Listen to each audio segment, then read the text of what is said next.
Kunensipho esiyikhandayo yogazi yesithunzi. Leyo nsipho leyo kuthiwa isithunzi mlandele igama layo. Le nsipho leyo mayisebenziswa ngobaba kuphela, ngoba masebenzisa umama, angibavayeli ngaphandle komama, kodwa ngilalele isebenzisa kodwa risk. Mayisebenzisa ngomama izokwazi ukuthi bakusawa ubaba liyokushela. Ngoba uzobana nesithunzi esisukuthi yo akangeneki lo. So wasebenzisa ubaba kuphela bomnumzane. Mawubaba kumele ube nesithunzi. Ngeke ubaba bagibele ekhanda lakho nje. Awungabi ikepisi into ehlala noma kuphi. Awungasaseki noma kanjani. Noma uhambe estradeni abantu bangakhuluma umpedo. Noma driver, umuntu drive idodi. Umoya drive idodi ukade futhi aphinde udodi. Maka drive idodi mangathi driver wena athi yo. Lento liyasabeka lezo kumshando baba.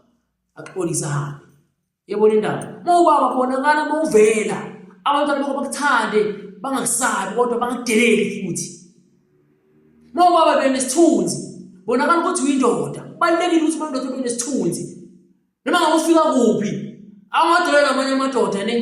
Owakubuka bese yakuhlonipha, angakubizi noma kanjani. Bathi yes mama. Like iba nesithunzi mawubaba man.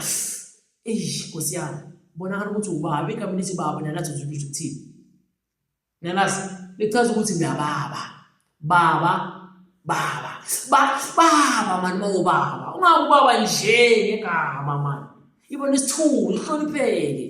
Insipho leyo mogeze ngayo uyohlonipha bonke abantu endaweni. Bonke uyohlonipha. Umuntu uzothi sinoma kanjani. Emacala siyadilika. Ithi khumule inkinga nesixazululo. Uzube inkinga.